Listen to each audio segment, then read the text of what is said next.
Olá! Eu sou Maria Amélia de Alvarenga Drummond, nutricionista, e hoje nesse vídeo eu vou te ensinar como tratar de vez a síndrome do intestino irritável. E eu tenho certeza que se você seguir o passo a passo das dicas na prática do que eu vou passar nesse vídeo, você vai melhorar muito os seus sintomas e ainda vai deixar aqui nos comentários falando quanto que esse vídeo foi útil para você.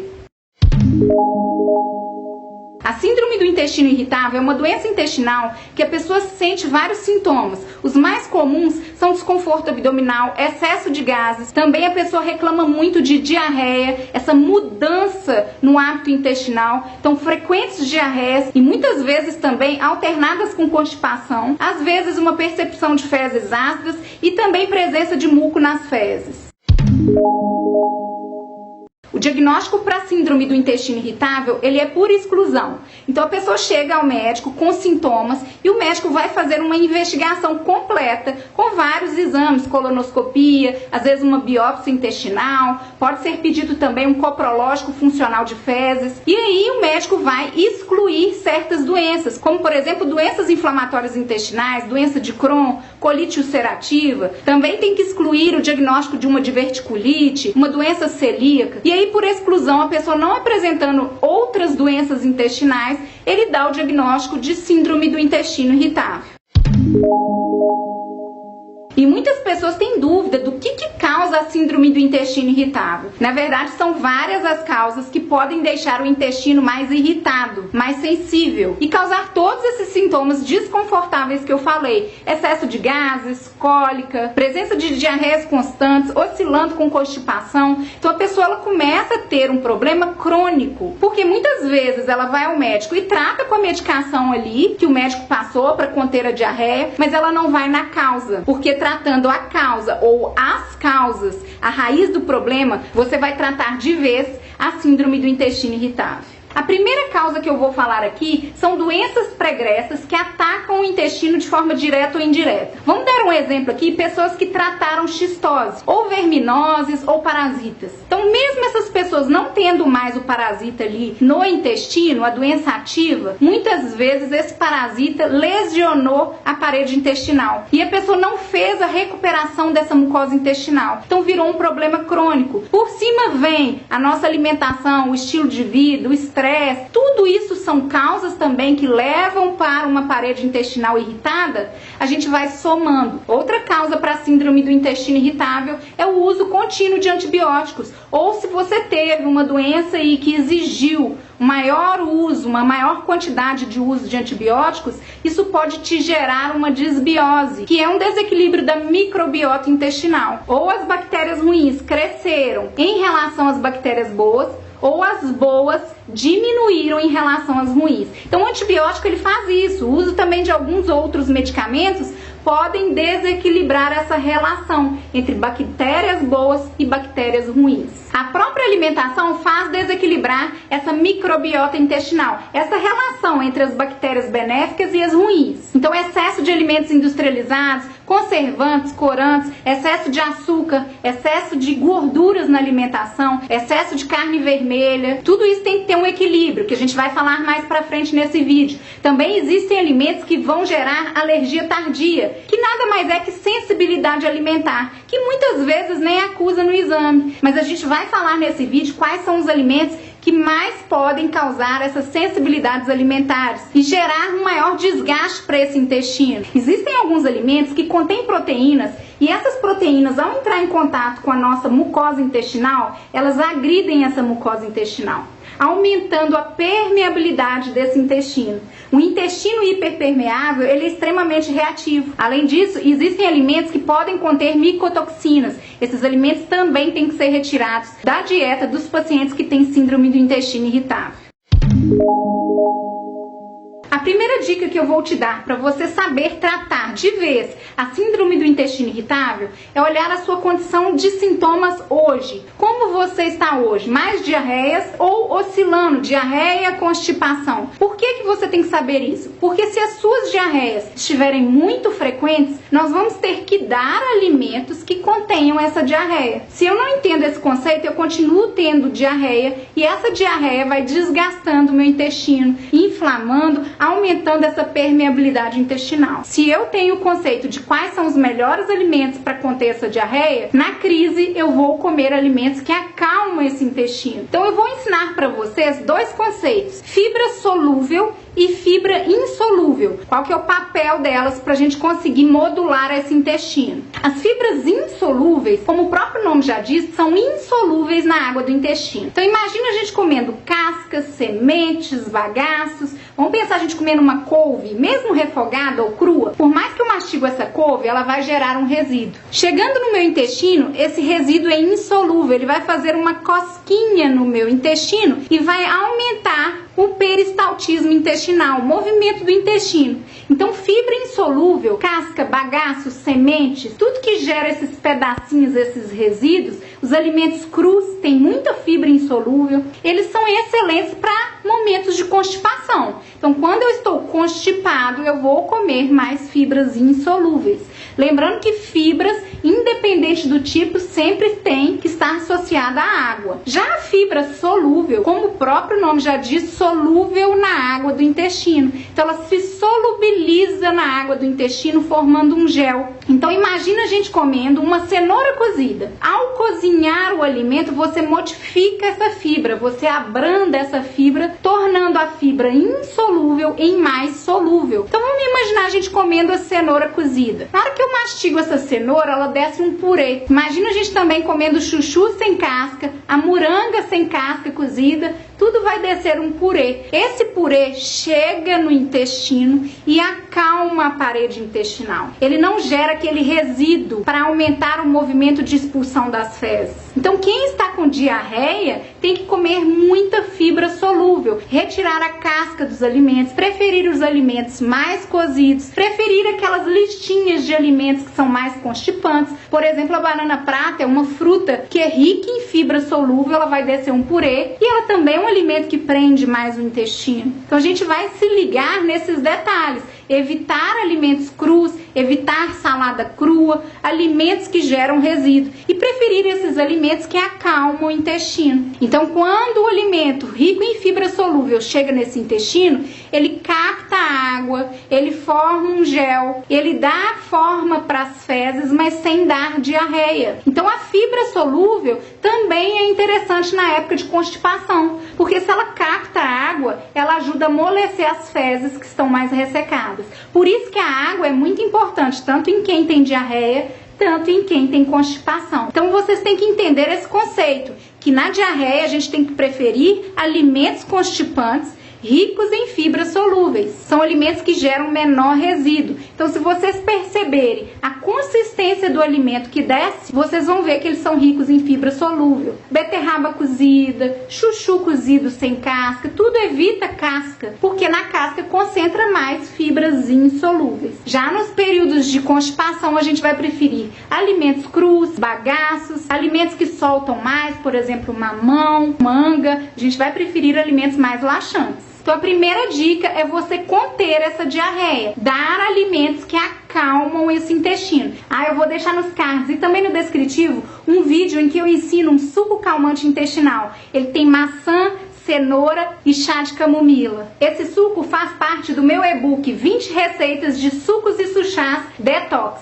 Lembrando que eu deixo o link de todos os meus e-books no descritivo para vocês. Quais outros alimentos que a gente tem que abolir no momento que a gente está com diarreia? Porque se a gente continuar tendo essas crises, a gente vai lesionar cada vez mais a parede intestinal. Açúcar fermenta, gente. E o açúcar nos traz um tipo de diarreia que a gente chama de diarreia osmótica. Quando a gente come muito açúcar, o meio fica muito concentrado e o corpo puxa água para diluir aquele meio que ficou muito concentrado. Então evite açúcar quando você estiver em crise de diarreia, porque essa diarreia vai irritar mais ainda o seu intestino. Evite também trocar esse açúcar por adoçantes à base de polióis, xilitol, eritritol, maltitol. Os adoçantes à base de polióis não são indicados de forma alguma para quem tem intestino irritado. O único adoçante que eu indico é a stevia 100%. Ela não vai gerar nenhum problema para o seu intestino. Eu também vou deixar o meu link de afiliada, caso vocês queiram adquirir a marca que eu indico de adoçante 100% stevia. Se você está com diarreia, você também tem que cortar leite e derivados da sua dieta. Então escuta essa dica, leite e derivados não só para conter a diarreia, mas eu vou falar mais na frente qual é a importância de você retirar totalmente os lácteos, mesmo os desnatados, mesmo os ditos sem lactose, da sua vida, se você tem síndrome do intestino irritável. Em uma dieta para conter a diarreia, outra dica é evitar excesso de gordura. Então, carnes mais magras, utilizar o mínimo de óleo para cozinhar, evitar frituras. E uma dica que eu dou, ou cozinhar com azeite de oliva ou com óleo, azeite de abacate, porque são gorduras anti-inflamatórias. Se você utilizar qualquer gordura em excesso, ela vai lubrificar muito o seu intestino, gerando a diarreia. Fora que muitas pessoas possuem uma dificuldade com a digestão de gorduras. Não produzem grande quantidade de lipase, que é uma enzima pancreática que ajuda na digestão de gorduras. Quando a pessoa ela tem essa deficiência de enzimas, toda a gordura a mais que ela come gera diarreia. E a característica da diarreia, que tem presença de gordura nas fezes, são fezes mais amareladas e com uma característica de odor bem forte. Então, se você está apresentando fezes mais amareladas, de odor muito forte, é um sinal que você pode ter uma dificuldade de digerir gorduras. E fica comigo até o final desse vídeo que eu vou te passar todas essas dicas, porque se você não digere bem, seja proteínas, gorduras, carboidratos, esses alimentos chegam mais intactos no intestino, gerando uma fermentação maior, excesso de gases, disbiose, esse desequilíbrio na microbiota,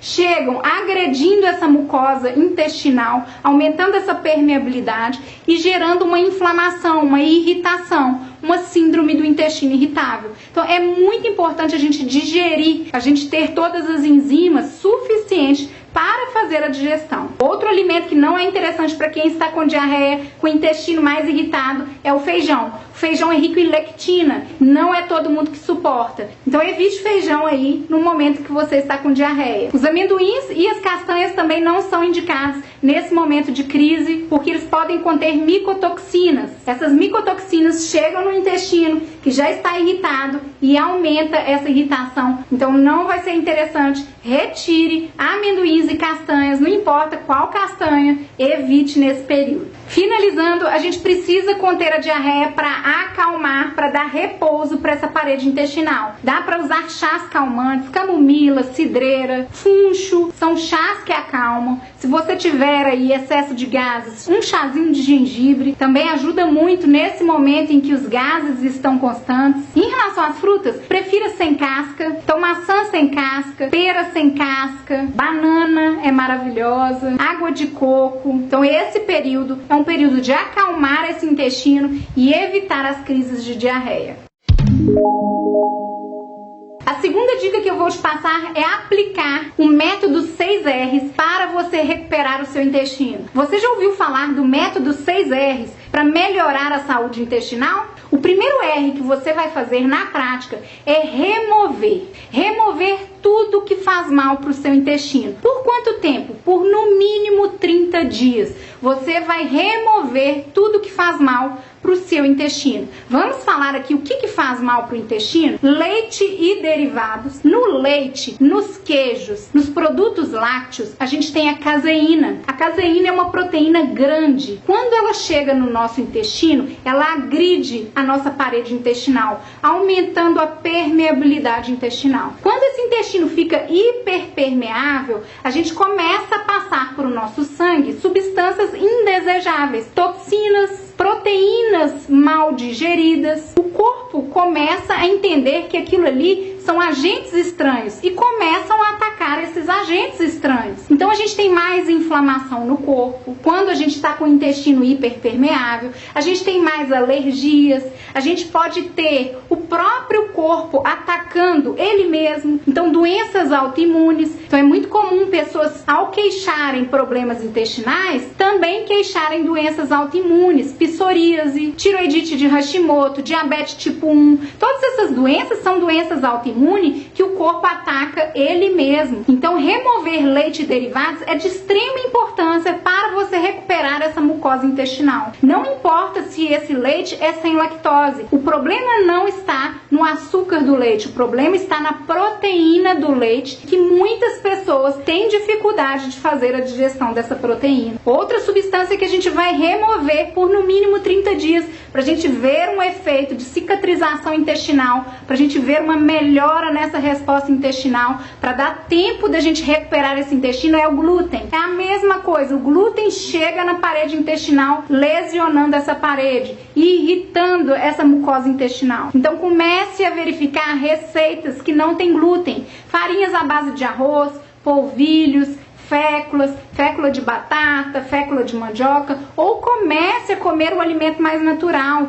Pega um pedaço de batata doce e come de manhã. Tem várias receitas que você pode adaptar, utilizar os tubérculos, a batata comum, a batata doce, no lugar desse pão comum à base de trigo, desses biscoitinhos à base de glúten. Outro alimento que faz parte do grupinho aí do remover é o açúcar. Primeiro porque ele piora a diarreia osmótica, que muitas vezes já está acontecendo em quem tem síndrome do intestino irritável. Outra que o açúcar nos inflama, então vai inflamar esse intestino também. E você quer a terceira? Fungos amam açúcar. Muitas pessoas que têm síndrome do intestino irritável têm um super crescimento fúngico lá no intestino. Então a gente tem que reduzir sim os carboidratos, os industrializados, suquinhos de caixinha ricos em açúcar, os bolinhos que tem glúten e tem açúcar, o cafezinho com açúcar, que eu vou falar do café também, que irrita muito a mucosa intestinal. Então açúcar não é o melhor alimento para quem tem síndrome do intestino irritável. Remover. Outro alimento que a gente vai ter que remover é o café, porque a cafeína ela é irritante de toda a mucosa do trato gastrointestinal. Fora que o café também faz a gente ir ao banheiro mais rapidamente, então para as pessoas que estão com diarreia não é interessante, e principalmente se for cafezinho com estômago vazio, caiu ali de manhã, às vezes não come nada nesses intervalos, vai cair direto nessa mucosa e vai irritar. Você vai sentir que as suas fezes ficam mais ácidas com café. Então tem que remover por um bom tempo, até a gente conseguir recuperar essa mucosa intestinal, que eu vou ensinar nesse vídeo, para depois a gente colocar o café com muita moderação. E enquanto a gente remove o café, a gente pode usar camomila, cidreira, erva doce, funcho, um chazinho de gengibre, chá de hortelã. Então esses sim são super indicados.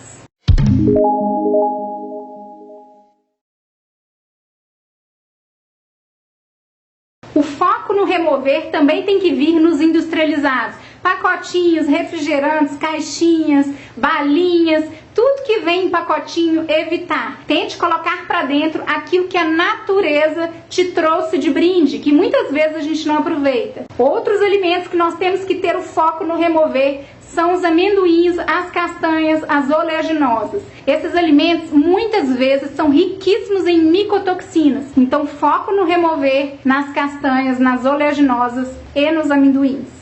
O segundo R que nós vamos focar dentro do método 6R é o reparar. Isso mesmo, nós vamos reparar a mucosa intestinal. E como que a gente repara essa mucosa intestinal? Dando os nutrientes necessários que ela precisa para se reconstruir. Hoje se fala muito do sinergismo, da junção de vários nutrientes que favorece essa reparação no epitélio intestinal. Como por exemplo, zinco, arginina, glutamina, vitamina D, vitamina C, leveduras nutricionais.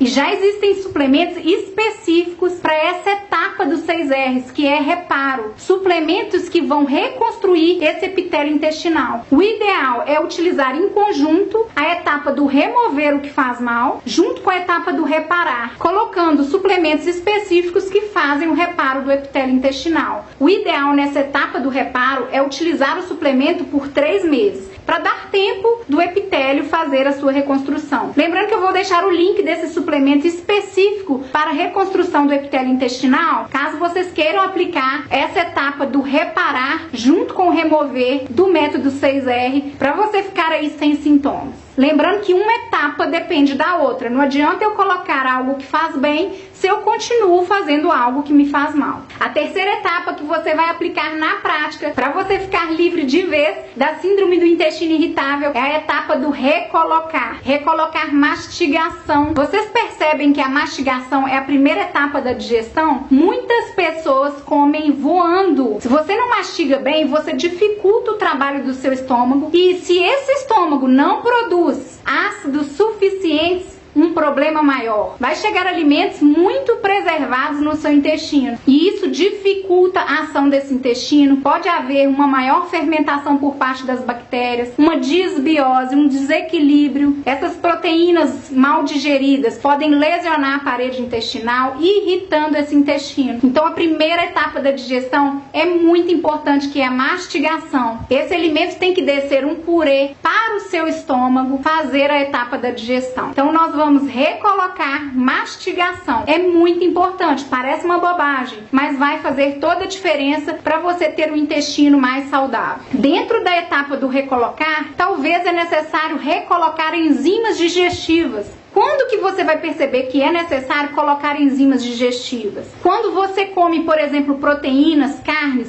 e sente que você fica com essa carne o dia inteiro no seu estômago, arrotando aquela carne, uma digestão lenta, estufamento. Quando você sente que come carnes, proteínas e sente que os gases ficam com mau cheiro. Quando você sente refluxo, pode ser um sinal que você precisa de mais ácidos para fazer a digestão. Uma boa dica é um pouquinho de água com um limão, uns 30, 20 minutinhos antes das refeições, ou você pode espremer um limão na comida, ou usar suplementos à base de betaína HCl, junto com a papaína, com a bromelina, que ajudam aí na digestão das proteínas, e junto com a lipase, que ajuda na digestão de gorduras. O pâncreas tem duas funções: a função endócrina, que é responsável pela produção de hormônios, insulina, glucagon, e a função exócrina, que é responsável pela produção de enzimas digestivas. Muitas pessoas têm dificuldades na hora de produzir essas enzimas digestivas. Então, muitos sintomas da síndrome do intestino irritável já melhoram em quase 100% com as 3 primeiras etapas. Remover o que faz mal, reparar esse intestino que ficou muito tempo sendo lesado aí, e recolocar o que facilita essa digestão. Também dá para recolocar óleos essenciais que ajudam na digestão.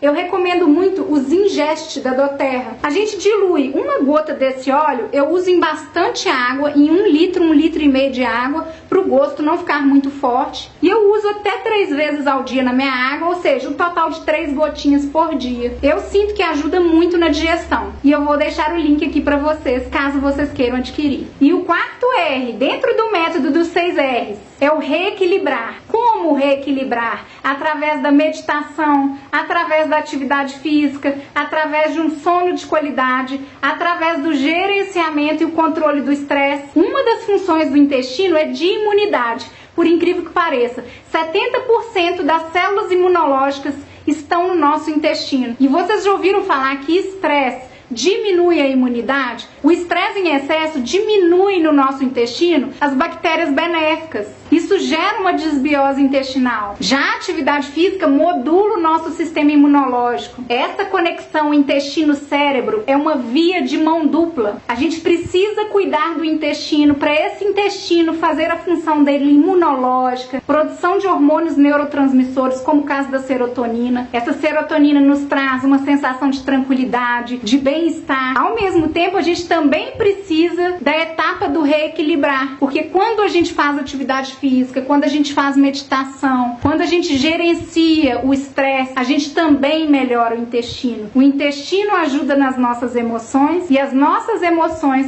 ajudam no nosso intestino. O quinto R, dentro do método dos 6 R's, é o reinocular. Essa etapa do reinocular é a única que vem num segundo momento. Só depois que a gente já conseguiu que esse epitélio intestinal esteja recuperado, ter feito um reparo, a gente já não tem tantos sintomas mais. Eu já consegui aplicar os 4 R's por um tempo determinado, que é o remover o que faz mal, reparar com nutrientes que agradam essa mucosa intestinal, através de um sinergismo, através de suplementos específicos. Nós recolocamos mastigação, colocamos enzimas digestivas, colocamos ácidos estomacais. Também no 4 R, reequilibramos o nosso emocional. Ou seja, depois que a gente sente que conseguiu dar uma melhorada nos sintomas, a gente vem com o 5º R, que é o reinocular. Nós vamos reinocular pré-bióticos e probióticos. Os prebióticos são fibras específicas, são as comidinhas que alimentam as bactérias boas. E os probióticos são as próprias bactérias que vão recolonizar o nosso intestino. Então, nessa quinta etapa, a gente pode reinocular prebióticos, que são fibras,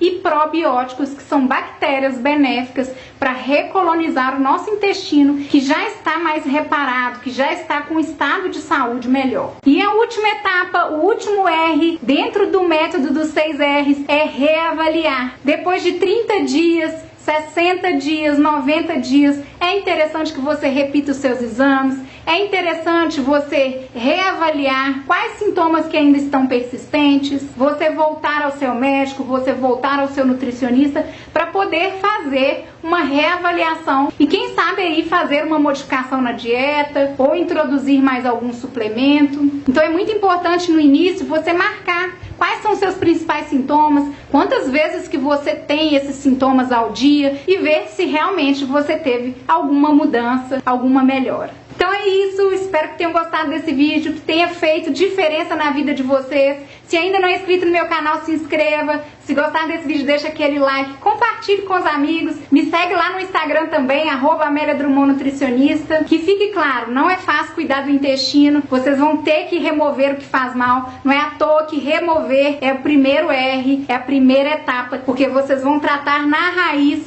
pegar a causa do problema.